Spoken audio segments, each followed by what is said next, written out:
The a-hole for refusing to pay for my stepdaughter's wedding because her real daddy is the one that's gonna walk her down the aisle. So let me tell you guys about my stepdaughter, all right? She wants her real daddy to walk her down the aisle. Now let me give you a little backstory on me and my stepdaughter. She just graduated from university, which I paid for. Now, she went to an in-state university, but it still cost me about $40,000. Now, I also bought her a car. I bought her a car straight after high school. That way she could go back and forth to school. I bought her a car. She still lives with me and her mother. She does not have a job. Now, she's set to be married on August the 8th. And for the past 6 months, that's all her and her mother been talking about doing. Being occupied with, being consumed most of their time. Now, her daddy, he don't contribute to not 1 cent on her. Not her education, not child support, which is partly her mother's fault because, she didn't fight for that.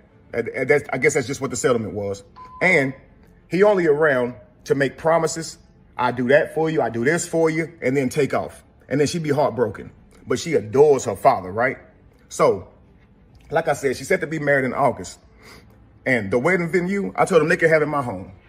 The wedding venue can hold about 250 people, right? Now I said, hey, I got a list of 20 people that I want to come to the wedding. I'm paying for this at my house. I want these 20 people to come. Do y'all know Saturday, I see one of my friends at the golf course, right? He's supposed to come to the wedding. I'm like, hey, I'm gonna see you at the wedding, right? He said, I only got an announcement. I didn't get an invite. I'm like, nah. I'll let my girlfriend and stepdaughter know to send out the invitations on these few people, and you're supposed to get an invite. He said, I got something, but it was an announcement.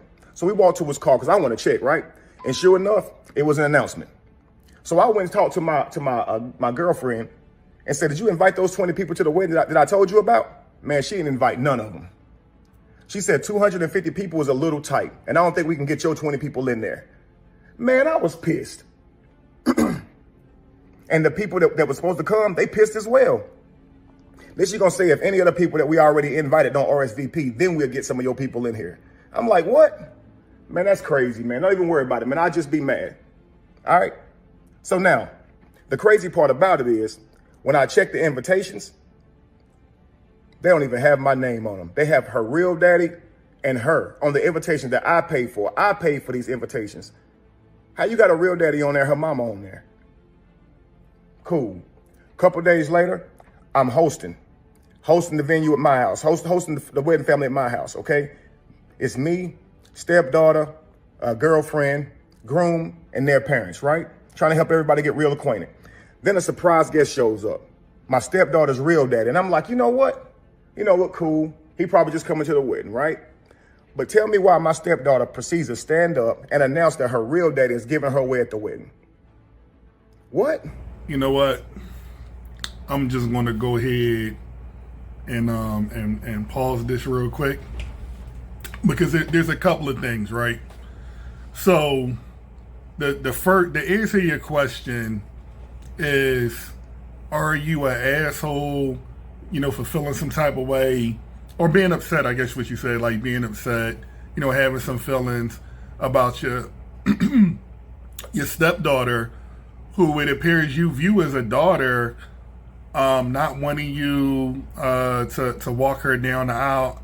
No, I don't think it makes you an asshole to be angry about that. I don't think it makes you an asshole, to have feelings about that, to be frustrated.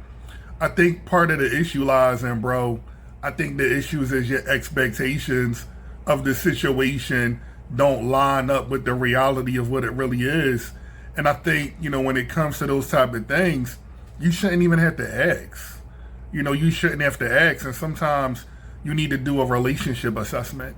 And and when you're assessing the relationship, you need to come to terms with how healthy these relationships are for you in terms of looking at concepts, looking at things like a person's character, looking at a person's concepts in terms of how they live their life by looking at what principles do they live by. Because just like how they do other people is how they'll do you. So, it sounds like what you may be experiencing in this situation is maybe your relationship with your daughter, your stepdaughter, who you view as a daughter, you have hurt feelings over that. You view her as a daughter. You don't view her as a stepdaughter. You view her as a daughter, and you're taking on a role of doing all of these things that a good father would do for any of his children. I think that makes you a good man. But I think when it comes to what looks like, I'm not saying it is, but what looks like manipulation, what looks like, in your family dynamic, a lack of emotional intelligence, where these people don't understand the impact of how their behaviors impact you. And even to your degree, man, I got to give you're a little bit culpable in this. Well, you have to have a little bit of self-awareness, because you see what's going on in the situation. And at some point, versus you just sitting back and mad, you have to be willing to have a difficult conversation, with people about where your boundaries lie, so that you're not sitting back and you're not feeling mad and you're not putting yourself in a situation that you don't need to be in. So, that's my speak on it, man. My speak is, treat yourself, with a little bit of self-compassion. No, you're not an asshole, but also, take accountability. And when it's time to have a difficult conversation with somebody because you feel like your boundaries are being violated, you have to be willing to have those conversations with people. So, this is Jermaine Wright, your LPC, checking in, providing a little bit of insight. And don't forget to like, share, and subscribe, and check me out on Building Blocks for Mental Health. I'll see you soon.